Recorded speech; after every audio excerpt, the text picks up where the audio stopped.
And I always think about, when we receive pitches for the magazine, and then we're, going through the writing and editing process and figuring out where it goes and how we introduce it. There's this sort of running question that we use to guide us, which is, why is this important to a reader? Why do they want to read the story, or why should they read the story?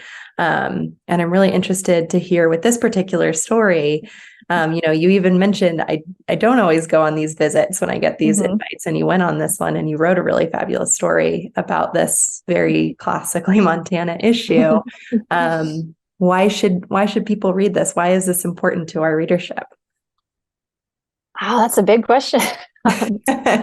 I think what's really interesting about this is just the questions around, who uses our public lands and what do they get to use them for?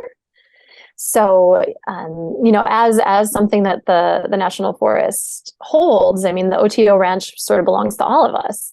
And of course, they are in charge of managing it and making sure that it's taken care of. But it's not something that's supposed to be a big profit maker for a private company.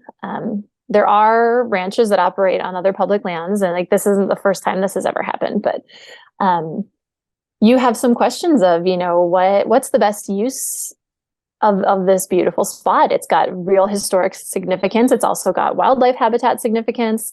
It's got recreation questions. I mean, it's a very quiet place right now, and a lot of locals particularly like to just kind of go up there and hang out and check it out, and they don't necessarily love the idea of kind of this bigger ranch operation coming in there. And then there are some questions too of just access, because the pop-up ranch was not a luxury ranch by any means. It's pretty rustic, but it's also pretty expensive. I mean, they were, I think if you stayed the whole week, it was over $1,000 a person.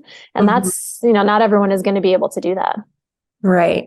Yeah, that's such an important way to frame it. We often see headlines, especially out in the West, and certainly in our magazine, that discuss public lands and access and what that means to different people. And I think this is such a unique way of that topic manifesting. It's not, in the maybe how we see it so often. And so I think it's really interesting to dive into it in that way.